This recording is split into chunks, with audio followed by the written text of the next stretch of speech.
సురేష్ ఈటెల సురేష్. సర్లే ఆఫ్ చేయి ఇంకా.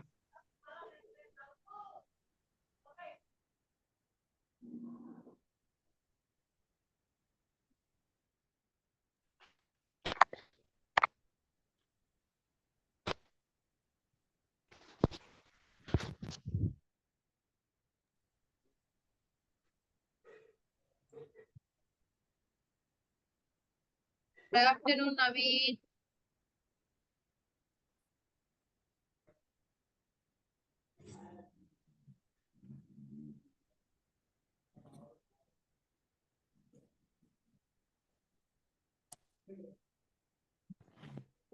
ఇది అబ్జర్వ్ చేయండి ఒకసారి, కోడ్ అబ్జర్వ్ చేయండి.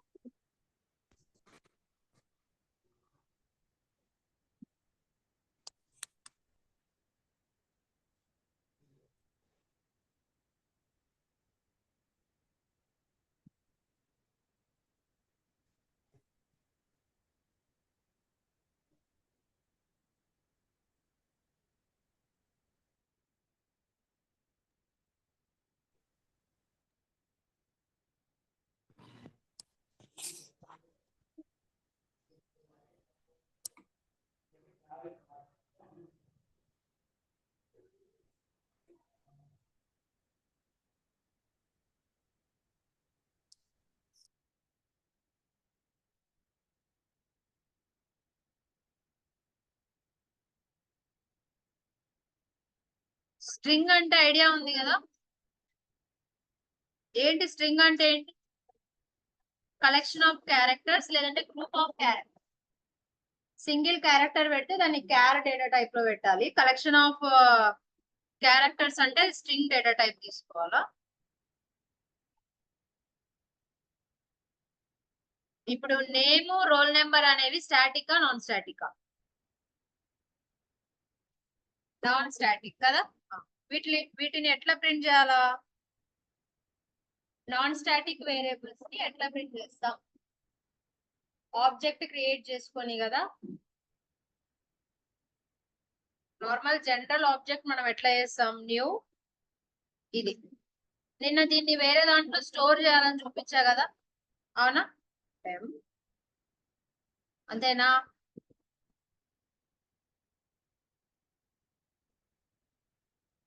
System dot out dot println లో ఇక్కడ నేమ్ ఈక్వల్స్ టు అని తీసుకుంటాం.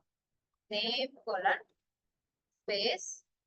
ఇప్పుడు ఎం డాట్ నేమ్ అంతేనా? ఎం డాట్ నేమ్ అంతే కదా, ఆబ్జెక్ట్ నుంచి M dot name semicolon system dot, ఇందులోనే రాస్తా system dot out dot println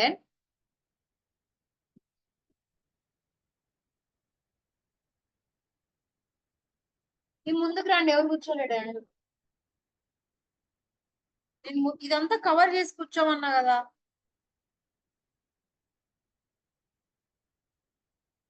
output చెప్పండి నాకు. సేవ్ దిస్, సేవ్ చేద్దాం ఇది.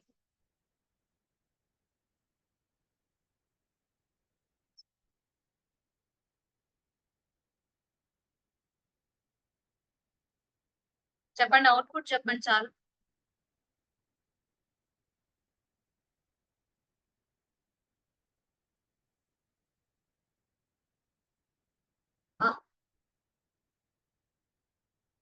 What is the output? Name colon Surya, no roll number colon 1001. అంతేనా వచ్చేది? చూద్దామా అవుట్పుట్ చూద్దామా? జావా సి, నేను CON అని సేవ్ చేసా. CON dot Java, no errors, Java milky way. ఓకేనా? ఓకేనా? Name Surya, roll number 1001. ఇప్పుడు నాకు ఇంకొక పర్సన్ డీటెయిల్స్. ఇప్పుడు నేను నేమ్ ని ఎన్నిసార్లు ప్రింట్ చేసినా ఏమొస్తుంది? సూర్యనే కదా వచ్చేది. నాకు ఇంకొక పర్సన్ డీటెయిల్స్ కావాలా? ఎట్లా వస్తాయి? ఇంకొక పర్సన్ డీటెయిల్స్ కావాలి. How it is possible? Surya 1001 అట్లానే ఉండాలి. దాని కింద ఇంకొక స్టూడెంట్ డీటెయిల్స్.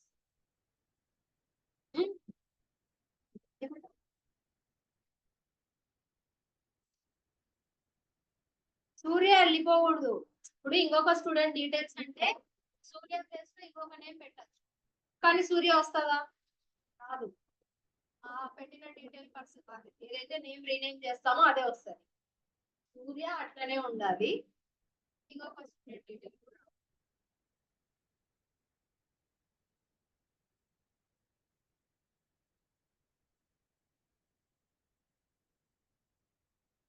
దీని తర్వాత మీరు ఆన్సర్ చెప్పాలి. సైలెంట్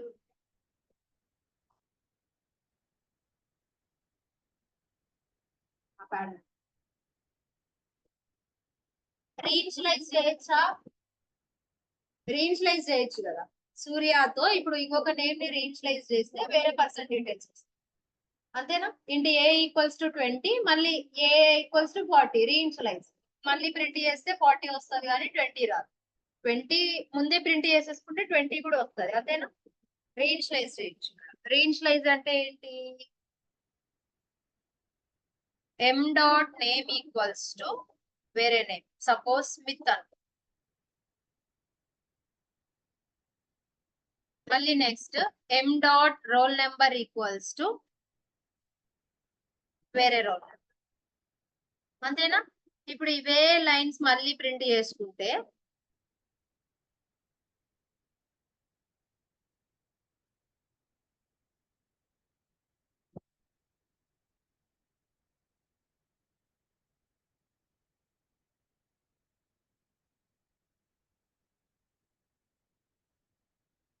ఏమైంది? ఎక్కడ ఎర్రరు?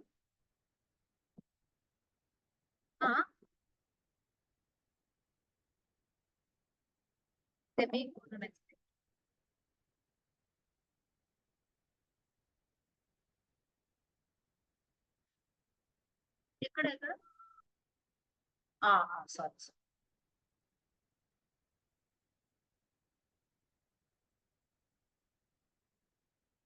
ఓకేనా? మళ్ళీ ఇంకొక పర్సన్ డీటెయిల్ కావాలనుకో, మళ్ళీ ఏం చేయాలా? మళ్ళీ రీఇనిషియలైజ్. మళ్ళీ m dot name equals to వేరే స్టూడెంట్, మళ్ళీ రోల్ నెంబర్ ఈక్వల్స్ టు వేరే రోల్ నెంబర్, మళ్ళీ system dot out dot println. అంతేనా? ఇది ఇంటర్నల్ గా ఏమైంటుందో ఒకసారి నేను ఎక్స్ప్లెయిన్ చేస్తా. అది నా సాటిస్ఫాక్షన్ కోసం, మీకోసం కాదు. అది అంటే క్లాస్ చెప్పేది మా కోసమే అనుకుంటారు.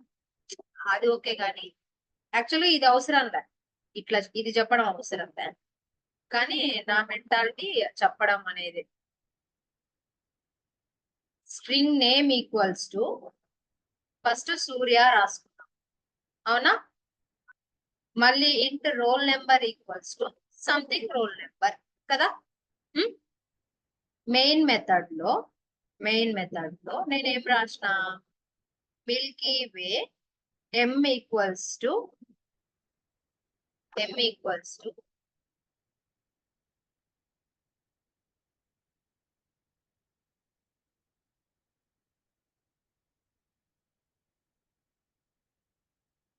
Milky way m equals to new milky way అని రాసిన, అవునా? New milky way. నేను ముందే చెప్పిన, ఈ న్యూ అని మనం రాసిన వెంటనే మనకు ఒక ఆబ్జెక్ట్ క్రియేట్ అవుతుంది. ఈ ఆబ్జెక్ట్ లో ఏమేమి స్టోర్ అయి ఉంటాయి? Name equals to Surya, roll number equals to 1001. ఈ ఆబ్జెక్ట్ కి పేరు ఉంది m అని కదా. దీని కింద ఏం రాసినాం మనం? SOPLN, system dot out dot println m dot name. అంటే దాని అర్థం ఏంటి? m లో నుంచి నేమ్ ఏముంది? సూర్య. మనకు సూర్య అనే అవుట్పుట్ లో వచ్చింది. ఓకేనా? మళ్ళీ SOPLN of m dot roll number అని తీసుకుందాం, అవునా? m లో నుంచి రోల్ నెంబర్ ఎంత? 1001 అవుట్పుట్ వచ్చింది. నాకు మళ్ళా వేరే స్టూడెంట్ డీటెయిల్ కావాలి అని అన్నా, అవునా? అంటే నేనేం చేసిన M dot name equals to Smith అని రాసా కదా. M dot name equals to Smith. M dot name అంటే ఇదేమవ్వాలా స్మిత్ తో రీప్లేస్ అవ్వాలా సూర్య అనేది, అవునా. మళ్ళీ M dot role number equals to వేరే రోల్ నెంబర్ పెట్టినాం. అప్పుడు కూడా ఏమైతుంది ఎం ఆబ్జెక్ట్ లో రోల్ నెంబర్ కి ఏమైతుంది 1002 అవుతుంది. ఇంకా ముందున్న సూర్య ముందున్న 1001 ఇంకా ఉండదు. స్మిత్ 1002 అనేది రీప్లేస్ అవుతుంది. నేను మళ్ళీ system dot out dot println M dot name. ఇప్పుడు నేమ్ లో ఉండే స్మితే కదా కాబట్టి స్మిత్. ఓకేనా, క్లారిటీ వచ్చిందా. కానీ ఇది చాలా పెద్ద ప్రాసెస్. రీఇనిషియలైజ్ చేయడం, మళ్ళీ ప్రింట్ చేయడం, మళ్ళీ రీఇనిషియలైజ్ చేయడం, మళ్ళీ ప్రింట్ చేయడం, అట్లా కాకుండా వీటికంటే ఒక సపరేట్ టాపిక్ ఉంది. ఎప్పుడైతే మనం నాన్ స్టాటిక్ వేరియబుల్స్ తో ప్రింట్ చేసిన ప్రతిసారి వేరే వేరేవి అంతే కదా, ప్రింట్ చేసిన ప్రతిసారి వేరే పర్సన్ డీటెయిల్స్ కావాలనుకుంటే కన్స్ట్రక్టర్ అని ఒక టాపిక్ యూజ్ చేస్తాం. ఓకేనా, ఇక్కడ డిసడ్వాంటేజెస్ ఏంటివి, ప్రతిసారి రీఇనిషియలైజ్ చేయాలి, నెంబర్ ఆఫ్ లైన్స్, ఇవన్నీ ఓవర్కమ్ చేయడానికి కన్స్ట్రక్టర్ అనే టాపిక్. ఓకేనా, ఈ కోడ్ రాయండి, కన్స్ట్రక్టర్ రాద్దాం. అంటే మీకు తెలియాలి కన్స్ట్రక్టర్ వల్ల అడ్వాంటేజ్ ఏంటి, ఒకవేళ కన్స్ట్రక్టర్ లేకపోతే మనకు ఎంత ఏమై ఉండేది కోడ్ అనేది మీకు తెలియాలి.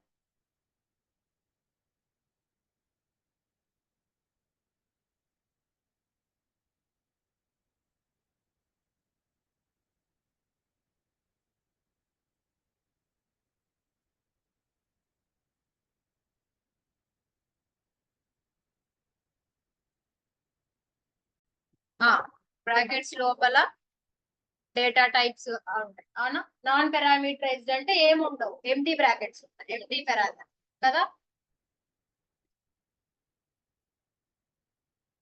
క్లాస్ నేమ్ ఏం తీసుకుందాం,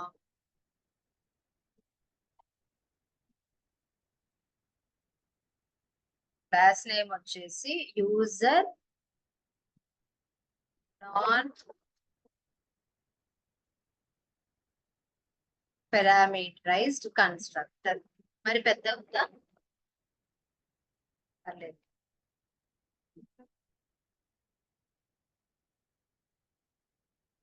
ఓకేనా,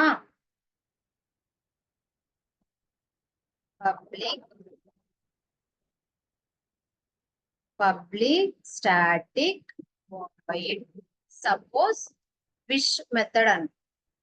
ఈ మెథడ్ ఏంటివి చెప్పండి, ఇది ఏ type of method, static method with non parameters కదా. కానీ అంటే నేను మెథడ్స్ కి కన్స్ట్రక్టర్ కి కంపారిజన్ చేసుకుంటూ చెప్తున్నా, మీకు గుర్తుంటదని. మెథడ్స్ కన్స్ట్రక్టర్స్ రెండు ఒకటే, కానీ చిన్న చిన్న డిఫరెన్సెస్ ఉన్నాయి. నేను మెథడ్ రాసి మెథడ్ లో ఏవేవి తీసేస్తే అది కన్స్ట్రక్టర్ అవుతుందో చెప్తాను. ఓకేనా, చూడండి ఇక్కడ కన్స్ట్రక్టర్ లో ఫస్ట్ లైన్ చూడండి, constructors are used to initialize non static variables. అంటే ఇది స్టాటిక్ తో సంబంధం లేదు. ఓకేనా, అంటే దాని అర్థం ఏంటి, ఇక్కడ స్టాటిక్ ఉండకూడదనేనా, అంతే కదా. మళ్ళీ నెక్స్ట్ చూడు, కన్స్ట్రక్టర్ అది ఓకే, సెకండ్ పాయింట్ వదిలిపెట్టండి, థర్డ్ పాయింట్ వదిలిపెట్టండి. రూల్స్ చూడండి, constructor name should be always same as class name. Normal గా మనం క్లాస్ నేమ్ ఒకటి పెట్టుకుంటాం, మెథడ్ నేమ్ ఒకటి పెట్టుకుంటాం, రెండు సేమ్ పెట్టుకోం కదా. కానీ కన్స్ట్రక్టర్ కి వచ్చేసరికి సరే ప్రస్తుతానికి కన్స్ట్రక్టర్ కి వచ్చేసరికి మీ క్లాస్ నేమ్ ఏదైతే ఉంటుందో మీ కన్స్ట్రక్టర్ నేమ్ కూడా అదే ఉండాలి. మెథడ్ కి కన్స్ట్రక్టర్ కి అదే డిఫరెన్స్. మెథడ్స్ రాసేటప్పుడు క్లాస్ నేమ్ ఏదైనా ఉండొచ్చు, మెథడ్ నేమ్ కూడా ఏదైనా ఉండొచ్చు, కానీ కన్స్ట్రక్టర్ అట్లా కాదు. మీ క్లాస్ నేమ్ డెమో అయితే మీ కన్స్ట్రక్టర్ నేమ్ కూడా డెమోనే, చేంజ్ చేయడానికి లేదు. ఓకేనా, మళ్ళీ నెక్స్ట్ చూడండి, constructor will not follow any return type, not even void also. అంటే దాని అర్థం ఏంటంటే మనకు మెథడ్స్ కి కంపల్సరీ రిటర్న్ టైప్ ఉంటది, అసలు కన్స్ట్రక్టర్ కి రిటర్న్ టైప్ ఉండదు. అంటే ఇక్కడ ఏం చేయాలి, వాయిడ్ తీసేయాలి. This is the constructor. Last point ఏంటంటే constructor can be declare any level of access modifier. Access modifiers నేను 4 చెప్పా. ఏంటి ప్రైవేట్, డిఫాల్ట్, ప్రొటెక్టెడ్, పబ్లిక్, మొత్తం 4 ఉంటాయి యాక్సెస్ మోడిఫైయర్స్ అని చెప్పాను. ఈ ప్లేస్ లో ఏమైనా పెట్టచ్చు అని అర్థం. Any level of access modifier అంటే మీరు పబ్లిక్ ప్లేస్ లో ప్రైవేట్ పెట్టచ్చు, ప్రొటెక్టెడ్ పెట్టచ్చు, పబ్లిక్ పెట్టచ్చు. డిఫాల్ట్ అంటే ఏంటంటే ఏం పెట్టకపోతే అది డిఫాల్టే. ఓకేనా, దీన్ని కన్స్ట్రక్టర్ అంటాం. కన్స్ట్రక్టర్ కి ముందర వాయిడ్ ఉండకూడదు, ప్లస్ స్టాటిక్ ఉండకూడదు. ఇంకోటి ఏంటి, క్లాస్ నేమ్ ఏముంటుందో కన్స్ట్రక్టర్ నేమ్ కూడా అదే ఉంటుంది. ఓకేనా, ఇప్పుడు ఇది పారామీటరైజ్డా నాన్ పారామీటరైజ్డా? Non parameterized. ఎందుకు నాన్ పారామీటరైజ్డ్? దాని లోపల ఏం లేవు కాబట్టి. ఓకేనా, నాన్ పారామీటర్ అంతే, సింపుల్. కన్స్ట్రక్టర్ అంటే అదే, నేనేదో సీన్ చేసినా గానీ అంత లేదాడ. Non parameterized constructor. ఓకేనా, నార్మల్ గా మనము నాన్ స్టాటిక్ మెథడ్ అయితే ఆబ్జెక్ట్ క్రియేట్ చేసినా కూడా ఎం డాట్ విష్ అని కాల్ చేయాలి కదా. దీని కాలింగ్ అవసరం లే. కాలింగ్ అవసరం లే అంటే అట్లా కాదు, ఈ ఆబ్జెక్ట్ లోనే కాలింగ్ ఉంటది. ఇంకంత ఆబ్జెక్ట్ చేయంగానే పైకి వెళ్ళి డిస్ప్లే కాల్ అవుతుంది. ఇదే కదా ఆబ్జెక్ట్ అంటే, ఇంకా డిస్ప్లే ఇదే కదా, అంటే ఇక్కడ కాల్ అయినట్టేనా. వెన్ ఆబ్జెక్ట్ ఈస్ క్రియేటెడ్, ఆ లైన్ అదే. When object constructor is called or invoke when object is created. ఎప్పుడైతే ఆబ్జెక్ట్ క్రియేట్ అవుతుందో కన్స్ట్రక్టర్ కాల్ అవుతుంది. నువ్వేం మళ్ళీ స్పెషల్ గా డి డాట్ డిస్ప్లే అని కాల్ చేయని అవసరం లేదు. జస్ట్ న్యూ డిస్ప్లే అని రాయగానే జరిగే ప్రాసెస్ ఏంటి, కన్స్ట్రక్టర్ కాల్ అవ్వడం. అంటే దాని అర్థం మనం నాన్ స్టాటిక్ చేసినామా, నాన్ స్టాటిక్ దగ్గర నుంచి ప్రతి క్లాస్ లో కన్స్ట్రక్టర్ ఉంది. ఇప్పుడు మనం ఫోన్ లాక్ ఓపెన్ చేయంగానే ఏమైతుంది, ప్యాటర్న్ గీయంగానే ఫోన్ ఒక సౌండ్ వచ్చి ఫోన్ ఓపెన్ అవుతుంది కదా. కాసేపు ఉండి ఓపెన్ అవుతుంది కాదు. సేమ్ జావాలో కూడా నువ్వు ఎప్పుడైతే న్యూ క్లాస్ నేమ్ రాస్తావో ఫస్ట్ జరిగే ప్రాసెస్ ఏంటంటే ఆ క్లాస్ లో కన్స్ట్రక్టర్ ఉంటే వెళ్ళి దాన్ని ఎగ్జిక్యూట్ చేయడం ఫస్ట్ ప్రాసెస్. నెక్స్ట్ ఏం జరుగుతుంది, ఈ సోదంతా జరుగుతుంది. ఆబ్జెక్ట్ క్రియేట్ అయ్యి దాంట్లో నాన్ స్టాటిక్ అన్ని స్టోర్ అయ్యే ప్రాసెస్ జరుగుతుంది. ఇవి ఇంకా ఇవి జగన్ వచ్చినా కూడా ఆగవు, ఎవరు వచ్చినా కూడా ఆగవు. నువ్వు ఎప్పుడైతే న్యూ డిస్ప్లే అని రాస్తావో, ఒకవేళ ఆ క్లాస్ లో కన్స్ట్రక్టర్ ఉంటే ముందు దాన్ని వెళ్ళి ఎగ్జిక్యూట్ చేయాలి, అది ఫస్ట్ ప్రాసెస్. ఓకేనా, ఇప్పుడు చెప్పండి, అవుట్పుట్ చెప్పండి. నాన్ పారామీటరైజ్డ్ కన్స్ట్రక్టర్ అంతే. దానికి ఎందుకు మీరు, నేను ఏమన్నా 2026 లో April 4 ఏ డేట్ వస్తుంది అన్నాను. దానికి కూడా అంత ఆలోచించనక్కర్లే, క్యాలెండర్ ఓపెన్ చేస్తే తెలుస్తుంది. ఓకేనా, right. Example for non parameterized constructor. Example for non parameterized constructor.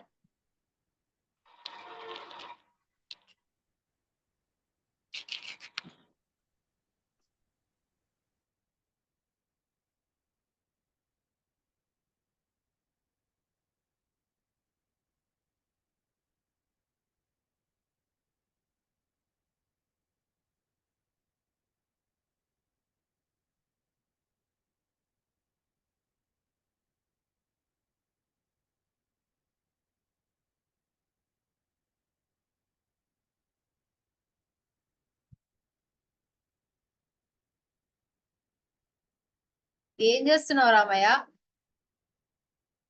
Class చెప్తావా?